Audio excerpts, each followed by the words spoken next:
Welcome to the Midnight Matinee with your host and hostess, Robert and Angie Curtis. Welcome, everyone, back to the Midnight Matinee. We're back again. We're back for another one. This week we have decided to kind of do movies. We want to do a series of movies that are based on like paranormal, ESP, where there's involves the government and different types of these abilities. Now, what kind of abilities are these? What kind of goes into these? There's psychometry. They talk about psychokinesis, all of those type of movement things. I really don't know what telekinesis. Telekinesis kind of clairvoyance. Thing. Yeah. So it's this movie encompasses a lot of different aspects of PK and psychic abilities, and we thought with the Stranger Things still in the lexicon, we're gonna push it for all it's worth. Yeah. So the movie we watched today was from 1978, called The Fury. When a devious plot separates CIA agent Peter Sansa from his son Robin, the distraught father manages to see through the ruse. And taken because of his psychic abilities, Robin is being held by Ben Childress, who is studying people with supernatural powers in hopes of developing their talents as weapons. Soon, Peter pairs up with Gillian, a teen who has telekinesis, to find and rescue Robin. Right. Yep. Yeah, like I say, this movie, it kind of starts out as like a spy drama. It's really, the opening scene specifically is very, like James Bondish. Yeah. There's a lot of gunplay, a lot of intrigue. It's filmed in Israel in the beginning, so it has like a Islamic extremist kind of thing going on. Oh yeah, they pull up in a boat and they start shooting people, and people are running. Yeah, right. It definitely had more of a dramatic, you said, a James Bond kind of action filmy beginning to it. Right. But because of this is how his son gets taken. Right. He thinks his dad is dead because of this. Right. But he isn't. So the son goes... No spoilers. He goes with the CIA handler because he believes his dad's been killed, and then he goes into this program where he's basically coddled to be like a weapon for the CIA. What did they call it? The P something Institute, but it was Paragon was... Paragon Institute. Yeah. Yeah. But it's kind of interesting. So then we're introduced to a girl who has powers as well, but doesn't know about them. Yeah. But she I guess she can hurt people with hers, which is kind of an interesting kind of twist. Yeah, it's an interesting kind of what do they call that, back and forth, because like the son's abilities are more of like remote viewing kind of a thing and like precognition. And then hers is more of a, like, PK kind of moving things, telekinesis type scenario. Well, she kind of remote viewed into him. Yeah, she can remote view sometimes. But I believe that was because he was reaching out to her in the beginning. So she was almost like, she was feeling what he was feeling, too. Like, almost like a psycho-empath. Yeah. I can't say the word. Psychoempathy. Psychoempathy. Yeah, she kind of knew what was going on with him, and she could... I guess she had what would called, what do they call when you see in reverse? Not perception, but you know what I mean. Yeah. Where she could see like what happened, I guess. Like, yeah. She was touching objects and she was able to, that word you said earlier. Psychometry, by touching objects and able to see kind of what happens, or touching people. Right. Which is very fascinating. And so the course of this, she ends up at this institute, and I guess he was being held somewhere else. Yeah, he was in a different thing. But basically, the dad, who the son thinks is dead, is actually trying to find his son, and he's using mediums and psychic people to try to track him down. Yeah. Because he believes that would be the best way to find him. So he's been going to other people in the interim that we don't get to see in the beginning of the movie. Yeah. And they're actually like some homeless guy, or maybe a detective who's pretending to be homeless, like sees the girl, and then she knows his name in passing, and then he said, oh yeah, she is actually really good psychic. So he calls the dad, and the dad comes down, and because he's in the city, of course, CIA is looking for him. Yeah, and then hijinks ensues. The whole Jason Bourne type thing goes on. Yeah, and this actually had quite the cast for it. Yeah. It was a Brian De Palma film. I mean, it had Kirk Douglas, it had Amy Irving, it had John Cassavetes. Is that how it's pronounced? Cassavetes. Yeah, Nick Cassavetes' dad. It had a very young Daryl Hannah in it. Yeah, I noticed. Right. It had Andrew Stevens, which he goes back. To this day. I want to say he was in one of those. I want to say it was one of those series that was on let's forget about it. But I was thinking like Dynasty or one of those. Oh, was it? I was thinking like a Seventh Heaven type thing. No, I don't think. I think it was a lot earlier than that because I think he was big in the early '80s. Yeah. Kind of that, Who else was in it? We saw the Dennis Franz. Dennis Franz was in it. He's a young guy. He's got a full head of hair. From NYPD Blue. Yeah, it was so funny. We were watching and we're like, wow, there was a lot of people. There was a lot of people in this that became big time people and people who were already big and then just kind of drifted away. Yeah, and Rick Baker did some of the special effects. It kind of like he said, it's like a drama. It reminded me of kind of like, how the Omen kind of moves in. Yeah, that like thing. It's a slow burn. Slow burn, and then it kind of really ramps up at the end. Yeah, and that's how this movie is too. Yeah. And like I said, Rick Baker absolutely destroyed the special effects in this. They are so good. Yeah. And it kind of catches you off guard in a couple scenes because there's like spoiler alert, whatever. It's a 1978 40-year-old movie, so get over it. But the lady, whenever the psychic woman touches somebody, it like does something with their blood pressure, and then wherever they have a weakness, it just blood. Yeah, like a cut or a wound. Blood flows out of whatever that is, and if they don't have like a wound, then it'll just come out wherever. And she touches this lady, and her hand is like holding on to the lady's hand, and like blood comes out of her fingernail gaps, I know. and it looks so real, looks so perfect. Because it also caught me off guard at first. I was like, "What?" And then you see it like coming out of her ears and everything. You're like, "Oh wow!" Like that was Rick Baker, man, he nailed it. Well, you said it had a 7.5 million. $7.5 million. Now that was the late '70s. Late '70s, but it made $24 million in the theater. Yeah, which is funny is I think I've heard the name, but it's never one that's ever come across my. Yeah. I've seen parts of it before. I know for sure. If I didn't watch the whole thing, I know that I've seen that ending. And I was looking up movies, and like there was obviously your Carrie. That had like a Stranger Things kind of vibe to it, Firestarter. Yeah, Firestarter. Carrie was another one that came up. So there was one that came up called The Gate, but I don't know if that has to do anything or if that's. I don't know if is it the one that I was thinking of. It's from you said the name of the guy who was in it. Yeah, it's Stephen Dorff. Yeah, Stephen Dorff. It's like Stephen Dorff's first movie. He's like a little kid in this. Yeah. So there's a bunch that we kind of came up with that we think might be good, and we can tie it into the paranormal part of the project that we do here too. Right. So here's a movie about it, but this is a paranormal topic. The real life tie-in. Now we're not going to go real deep into the topic like you and Todd do, but I thought it would be kind of interesting to tie it in. Like their new podcast is going to be about the Gateway Project. The GATE program, which kind of ties into that whole paranormal thing too. Right, and recruiting for the government, maybe we don't know. It's such a shadowy thing that not a lot of people. There's not a lot of information out there. Yeah. Even conspiracy theory stuff's not even really out there. Yeah. Yeah. Well, government. Right. Everything shuts down. Yeah. So this kind of ties into like what we'd said about the MK Ultra, the Montauk Project, like a lot of those, shadowy government things, remote viewing, Project Stargate. So it ties into that. That's why we wanted to bring up this movie, and it is a really good movie. Because you know how I have a soft spot for like '60s horror movies and early '70s horror movies, and this is post that. So you can appreciate like the production values are a lot better.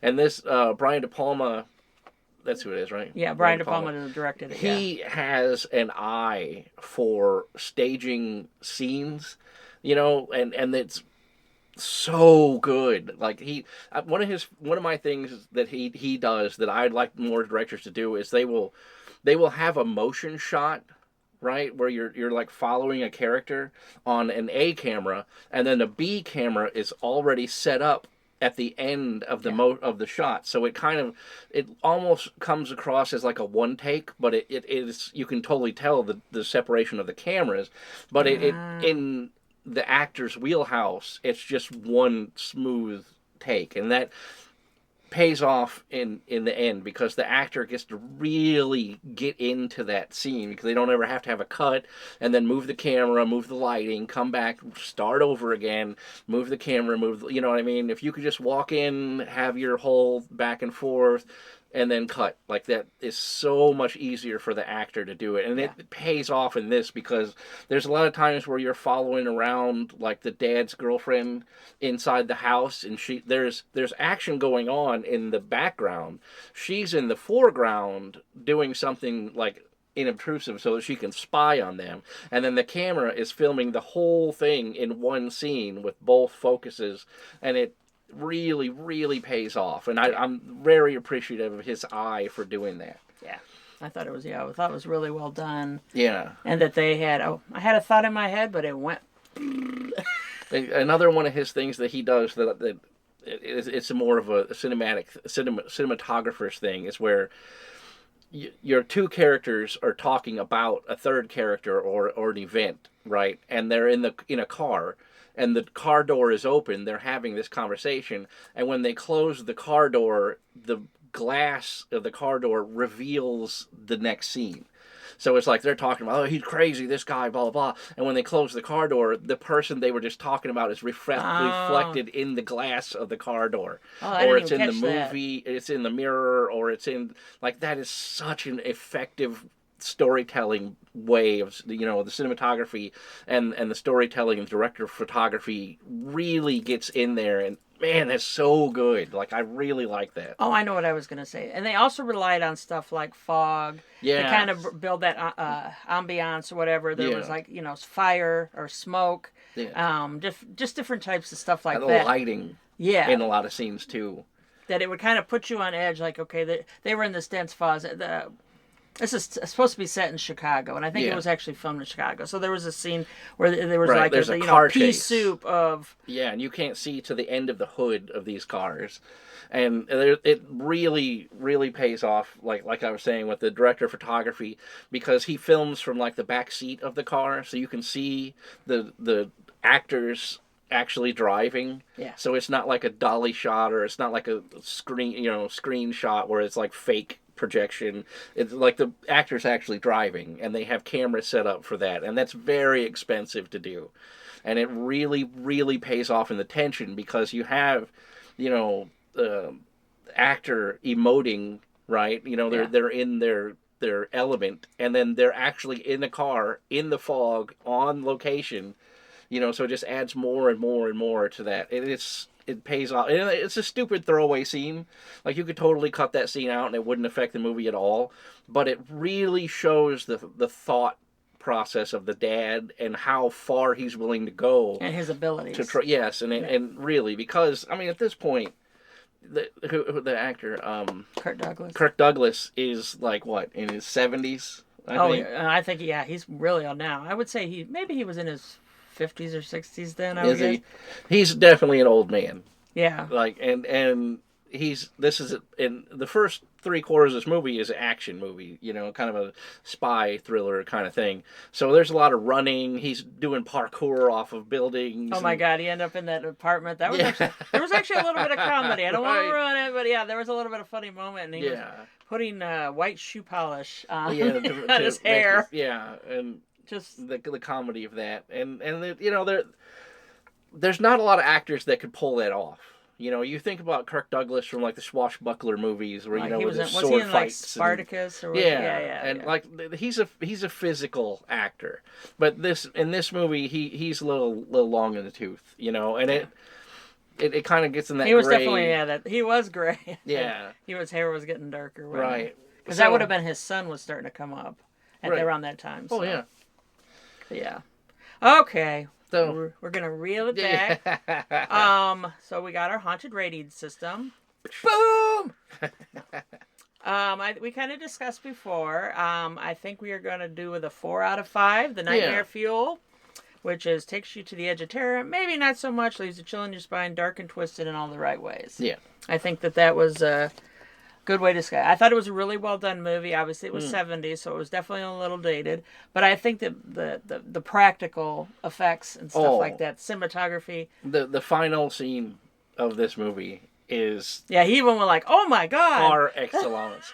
If we hadn't rented it on Apple, I would have rolled that back. Oh, you can roll it back. Can you? You can do it for like the next 40. I didn't want to cheese it because the ending of this is spectacular, and like I say, the special effects are absolute top tier, and that I don't want to spoil the ending because even though it's an old movie, but you need to watch it just to appreciate this effect in the last few seconds of this movie. Yeah, it is absolutely amazing. And there was nowhere to go from there. That's when they rolled. Yeah, they just rolled the credits afterwards because you're like, yep, there went the entire budget. And they, to their credit, they probably had 10 cameras rolling on this effect in the very end. Oh my god, yeah, because I think it was like a one take. Yeah, it had to be. Had to be a one take. They destroyed the effect, the prosthetic in it, and it is absolutely excellent.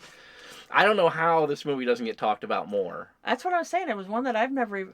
I mean, the story. It might have been something I passed while in back in the day in Blockbuster or something like that. I do know why it doesn't get modern because in the opening, it's filmed in Israel, and then it has a terrorist attack in the beginning of it. So there's a little bit of trigger warning. Right, and the whole thing is though it's not real. Right. It was all staged. It was staged. The CIA staged the terror attack in the beginning of it. So it's to steal the son or kidnap the son. So it wasn't really jihadis shooting up the beach. It was actually. But it was a stereotype. I guess. So that's why it kind of got pushed down a little bit. But if you check, and there's also a scene where he throws a bunch of Saudis into the wall in a mall, but. That was actually funny. Yeah, that was more of a comedic twist in there. But I can understand why they would do that, but I wouldn't let that put you off in this movie because it happens so fast and it's so under the radar that you wouldn't be triggered by it. You wouldn't even know, honestly, that it's Israel in there, except for there's a couple of establishing shots where there's... and the signage on the wall. Yeah, where there's signs that are in... What did we thought it... We thought it at first was Greece, but then... I thought it was Greece because there was a lot of white and blue signage on everything on the beach, and I was kind of like, I didn't see any lettering, and then once we did see the what do they call it? What's their... Their alphabet. Alphabet, yeah. What is that called?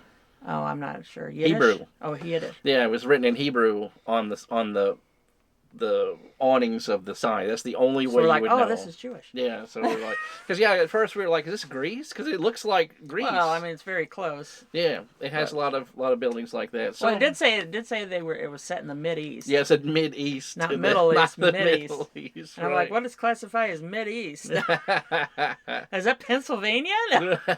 Right. Yeah. Okay, 4 out of 5. Hey, are we? Now, obviously, we're in the process of rewatching right now. Stranger Things. We're almost through season 3. Yeah. We're at the end. We're 2 episodes away from the end of season 3. We're kind of going back through. We're seeing things. I'm seeing things that I was like, oh, I never noticed that. Yeah, and I didn't catch. There's a lot of things that I've noticed this time that I didn't catch before. That kind of like, oh, okay, now that makes sense why that was addressed in the end, or this, and that. But yeah. Billy. Yeah, poor Billy. Poor Billy. First it was poor Bob, and then there was poor Billy. That actor that plays Billy in Stranger Things is absolutely amazing. Yeah. His range is just incredible. Because when he's like himself, he is a total D-bag. Oh yeah. And complete. Absolute racist, homophobic, like every stereotype you can think of. He's got the mullet thing going on. And he drives a Camaro. He's just an absolute tool. Yeah. And then when the mind flayer, I gotta show my guns. When the mind flayer flays him, he is, leave it to Beaver. Oh my God! Yeah. Smooth, just like Stepford, almost like Stepford. I don't know what you're Stepford Billy. Right? Yeah. And it is he nails it. He is so just like in your core, just frightening. Yeah. Like because even when he's the calm, milquetoast version of himself, he can just turn it on instantly, and you're just like, well, I guess that's a sign of a good actor. He can affect you like that. Like, right. He's just such a D-bag, though. Yeah. Like, you're just like, oh, I hate that guy. And, he's probably a very nice guy. guy. Well, he's another one of those guys that you see like. I think he's either British or Doesn't something. say he's actually a like British Charlie person. Heaton, who plays Jonathan. It's like, what is it with all these people, all these Aussies and British people that play Americans? Yeah, like when you see like Idris Elba, like the British of Britain's, like the most British person that exists, and he's like playing like a Southern policeman. You're like, man, really? Like there's nobody you could find in America that could do that job. Like I get it, he's a good actor, he's a top echelon actor, as a matter of fact, but. Like, he's still a Briton. Yeah. Like The Walking Dead. How many? Like, all of them are British. Right. Like, the Walking Dead cast is all staying there, and you're like, man, Britain, Australia, Britain. And then there's Norman Reedus. New Zealand. And you're like, wait a minute. Like, none of these people are Americans, man. Like, you guys, come on. You guys are dicks. So is there anything else you've been watching? I don't think so. You haven't watched any old 70s or anything like that? No, I haven't. not well, I did watch something recently. I can't think of what it is now. Yeah, okay. I've been put on the spot, so it cleared it out. But I did watch an old movie the other day, and I was like absolutely blown away how good it was. Yeah. And I wanted to mention, totally forgot. I saw that there was a couple of movies coming out, but their names are not coming to mind. I was thinking, though, we need to start. It's just been kind of a weird few weeks. He switched jobs. And right now there's a snowstorm outside. There's a blizzard going on out there right now. It's not as bad yet, but they say it's coming. So, but we're watching movies. As I lean over to look out the window, there's no light at all coming through it. It's dark now. The snow's covered it up. It's dark here. Yeah, it is. So we might be coming from the frozen tundra. And it's chilly down here.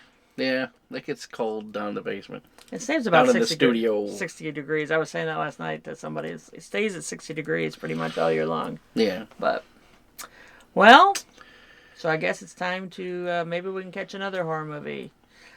Yeah. There's a lot that watch something else. Maybe, I was talking about Dreamscape. Oh, yeah. That's another one of these, like, psychic kind of movies. You got Firestarter, of course. Carrie, there's a lot of them Carrie, there's a lot of movies that are about, this kind of thing, Stranger Things kind of. Someone was saying, is it Jacob's Ladder? Is that one, or is that just about PTSD? I don't think that his hallucinations in that movie are really psychic things. I think it's more PTSD. Okay. Yeah. But. Well, and you got what about like a movie like Flatliners? Flatliners, or the remake of that came out a few years ago that had Olivia Wilde in it. I'm not sure I saw the remake of Flatliners. You didn't see that? It's not called Flatliners. It's something else. Oh, maybe that's why. It's the same exact story as Flatliners. Yeah, I always find all that stuff interesting. Like even like the one that you like with Sigourney Weaver. Red Lights. Red Lights. Oh, I love that movie so much. Yeah, that's another one. I haven't seen that one in quite a while. Yeah, Cillian Murphy in that is fantastic. Fantastic actor. Yeah. So. That's Robert De Niro too. So. I used to like Robert De Niro. I just don't. I don't like Robert De Niro on the outside. I just like his acting. Yeah.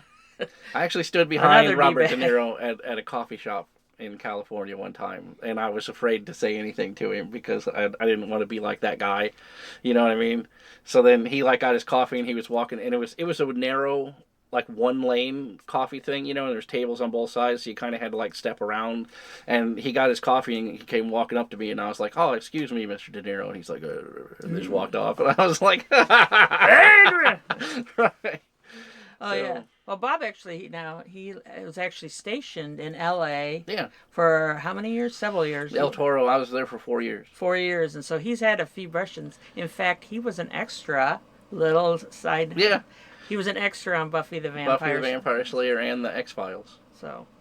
And I was in the filming of the Rocky Horror Picture Show anniversary. That's right. Yeah, that's Eddie and all that. Yeah. So you need an IMDb. Extra. Yeah. I've never been an extra in any movies. There's been movies that have been filmed here, but I was like, it's usually at a time when I'm doing that thing called work. Right. But. Yeah. So, yep. Well, I guess it's time to say goodbye. Yep. So we will see you next time on the Midnight Matinee. Bye. Here's Todd. Yeah, Todd. You've been watching the Midnight Matinee, brought to you by the Veritas Project. So when the clock strikes 12, grab your tickets for the next episode of the Midnight Matinee.